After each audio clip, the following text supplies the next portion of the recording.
took the LSAT in January, like I told you in my email. I studied for about 3 months.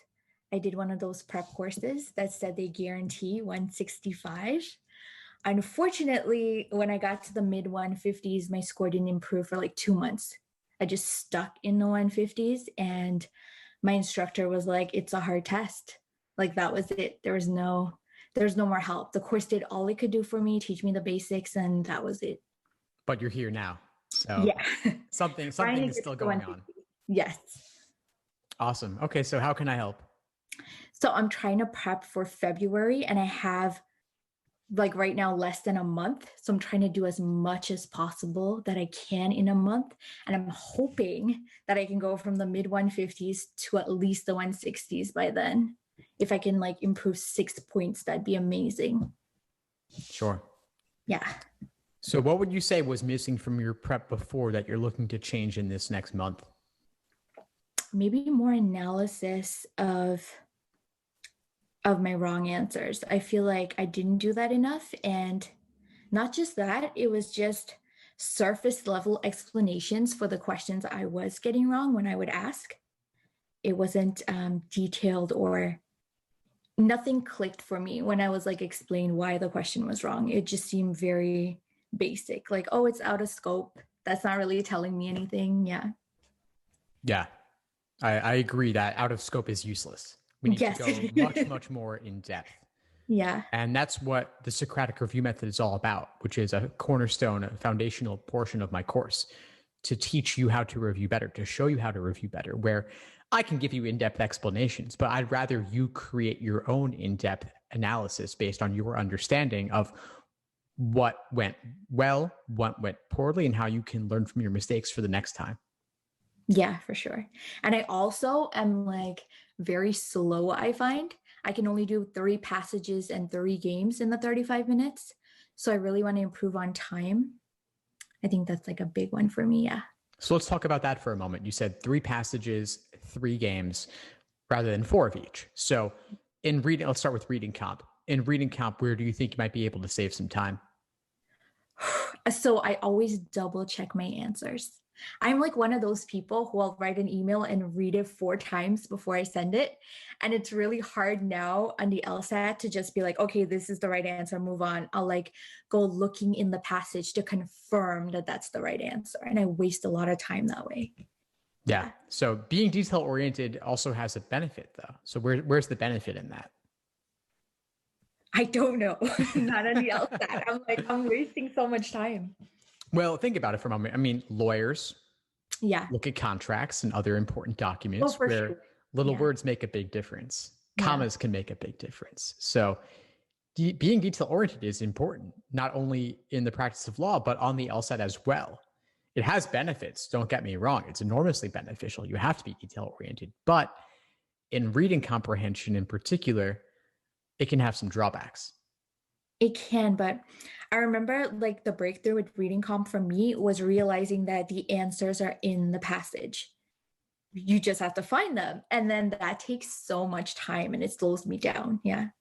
Yeah, they are in the passage. And those are some details that you have to focus on that are really important. Yeah. Yeah, for sure.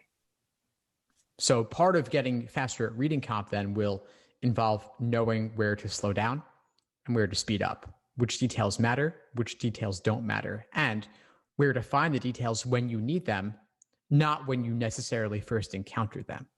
Yeah, for sure. And with games, I find that I look at every single answer, even after I've found the right one. I'm like, I just need to make sure that the rest are wrong. And like, that's just wasting time. Like, it's right, just move on. It's so hard for me to just be like, that's the right answer and just leave it alone. So it sounds like you already know what you have to do there. Yeah. For the reading comprehension, I'm going to recommend for you, Leah, that you attend my deep dive sessions and watch the recordings of the previous ones, because the deep dive sessions are where we focus on one single passage for the entire hour. We might rewrite the entire thing. We might use the Socratic review method to analyze answer choices, but we aim to help you know where to focus and where not to focus on the passage. And that will help you speed up, because you can save a lot of time if you just skip over what you don't need in the moment in terms of details and said, okay, we'll bucket it into its structural category. Yeah, if I can actually finish the test in the time, my score would go up just by finishing. Yeah. So have you ever engaged in that exercise where you keep running even after the clock has finished, even after the clock is done? Like you've hit the 35 minutes, but you keep going and you see what your accuracy is like? No, because I do the exam mode and I just do the test, and when it's done, I guess the answers. So I do like letter of the day and I fill them in like I would on the test if I ran out of time. And then that's what I do. But I do on time sections and I'll see however long it takes, I'll finish it. Yeah. I'm going to recommend that you try self-paced mode in Law Hub instead, because it will let you run out the clock and continue. And then you'll see what your accuracy may have actually been like. So you'll see if it's more of an accuracy issue or a timing issue. Because it sounds to me like you're telling me that it's an accuracy issue, it's a timing issue, and I believe that totally. Timing is such a big part of this. An accuracy and a time issue, because when I try to go faster, then my accuracy dips. Well, that tells me it's still a timing issue. There's still a speed issue.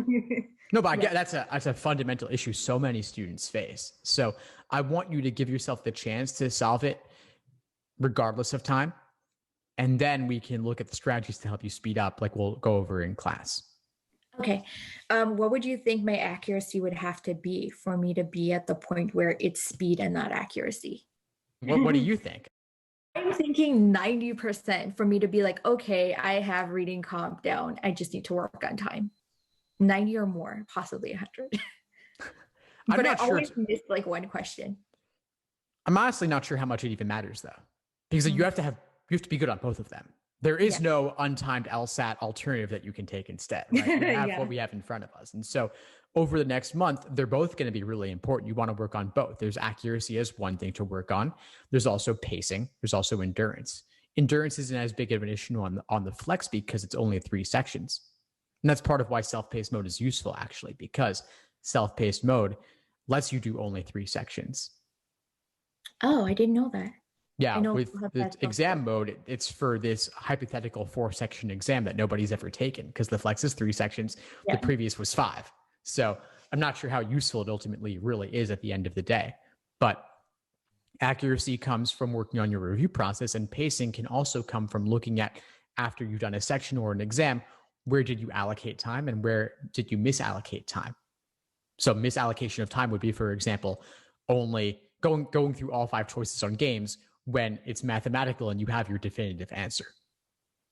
If you find that never makes sense for you to do that you keep doing it, that's a pacing thing to work on. Or if you get bogged down on an easy question and never get to tougher ones, that's also a problem. Or if you just get bogged down on anything, that's also a problem. Any advice for me about how I should go about my 1 month of prep? Because it's such a tight timeline to improve my score. Sure. What are your other obligations between now and then? So I do work. I work at a pharmacy, so I still have to go to work. But it's part-time, so 34 days a week. That's it. Fantastic. Okay. And so that's it. So nothing else besides that. I have the semester off, just the LSAT. Okay. I mean, you could do 2 timed exams a week, along with detailed review of those exams. And that review would involve the Socratic review method. So watch my workshops for logical reasoning, for example, because I go in depth there. You didn't mention logical reasoning. You talked reading comp and games, but a lot of what we do for logical reasoning will apply to reading comp as well. The deep dive sessions will also help you with that. I know I am weak with conditionals in LR. Not so much games. Games, it's pretty straightforward, but when I see them in arguments, it's a lot more difficult to notice them. I'm just reading a regular sentence to me, but it's really a conditional. Yeah. I got you. Okay. Well, I have plenty of lessons on conditionals in the LR context. In particular, I'd recommend looking at the sufficient assumption workshops, because those contain a lot of formal logic and the conditionality really stands out there.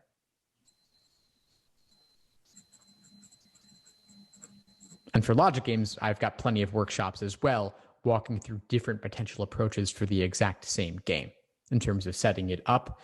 The answer choice thing, that's a more of a pacing issue, but I do have some classes talking about where to look after, what to look at after the fact to make sure that you're going into a section with intentionality, where you have a step-by-step approach, meaning that you take out the guesswork, you take out the stress in the moment of confirming and triple confirming everything to just move on to the next thing. So there's a lot there to look at too. Do you do application consulting? I do. Yeah. Do you think that it would make sense to apply to schools later, or should I just wait and do it next year? There's no easy answer on that. I mean, what do you want to do? What's your inclination? I really just want to go to law school as soon as possible because I am a mature applicant and I just don't want to waste any more time. Okay, so then it comes down to where would you be happy to go? Are scholarships important to you?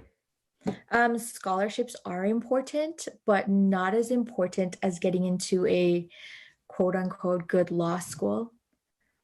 Like at least top 50, I would say, or higher.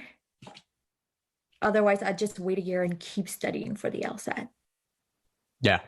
Yeah. So it's going to come down to what your numbers ultimately end up being. Yeah. So you take your GPA, you take your LSAT score once you've got it, you input them into the calculators, you see where you stack up based on medians, and then you can make a more informed decision from there. All else being equal, it's better to apply at the beginning of next cycle. I know that nobody ever wants to wait. I know that you don't want to wait, but you could be served in terms of both getting more scholarships and getting into a better ranked law school if you wait. But you can also see what happens this cycle if you apply. That's true. Do you have your application essays pretty much ready to go? Yeah, because I applied to Canadian schools already, and they're pretty early, and they take LSATs January, February, and that's it. So I had to like get those in early. But I have been looking at US schools, and I see some of them take like June LSATs, which is pretty late. So there's like a lot of time. Yeah. Yeah, I really wouldn't recommend applying with a June LSAT at first. I mean, it's one thing to be on a wait list and then retake it and then submit that as an after the fact kind of thing, but I wouldn't apply for the first time at that late date. February LSAT, applying then, I mean, their odds might be a little bit lower and might be less scholarship money available, but the high enough score could be okay. It depends what you want. Like if you want like a top 14, that's a different story. Top 50. I wouldn't mean like studying for a year. Right. Yeah. I honestly don't mind if I do take a year off. I'll just continuously study the LSAT until I get as high a score as possible that I can possibly do, and then apply if I take the extra year. Why not? Absolutely. I mean, you could, if you decide to wait, so you see what happens with February, and if you decide that you'd rather wait a little bit, you can then retake it in June or July. You don't even need to take an entire year. You could though. You could, but I'd say instead take it sometime in the next 5 to 6 months and then apply at the beginning of the new cycle to maximize your odds. Is there any such thing as you're like only capable of a certain score, or can anyone improve if they put the work in? I believe that pretty much anyone can improve if they put the work in. Timelines will vary naturally, but I believe that anybody can learn this because it's just an exam of pattern recognition. Okay, that makes sense. I have like read a lot of blogs that were like, you can only improve 10 points, or you can only improve 20 points. And that's just so discouraging because like I've already passed the 10 points. Like if that's all I can do, that's really sad. Yeah. I wouldn't spend your time reading random stuff. I mean, like I've seen 30 to 40 point score increases. I'm not going to say they're the most common thing in the world. A lot of it will come from just putting in the time though. And not everybody is able to put in the time, but it sounds like you are. It sounds like you're incredibly dedicated and you've already seen that you can improve beyond what others claim. Yeah. So don't let anybody tell you no. You've got a month, do what you can with this month, see what happens. If you then need more time or you want to take more time, we can also discuss what a longer study timeline would look like. Okay, yeah, for sure. But it's been great to connect with you, Leah. Anything else for today? No, that's it. Thank you so much. No, of course. I'm really glad we connected. Keep in touch and let me know if you need anything moving forward. Okay, for sure. Thanks for tuning into the show. Please subscribe if you haven't done so already to be notified of new episodes as I release them. And feel free to reach out if you need anything at all as you move forward with your prep.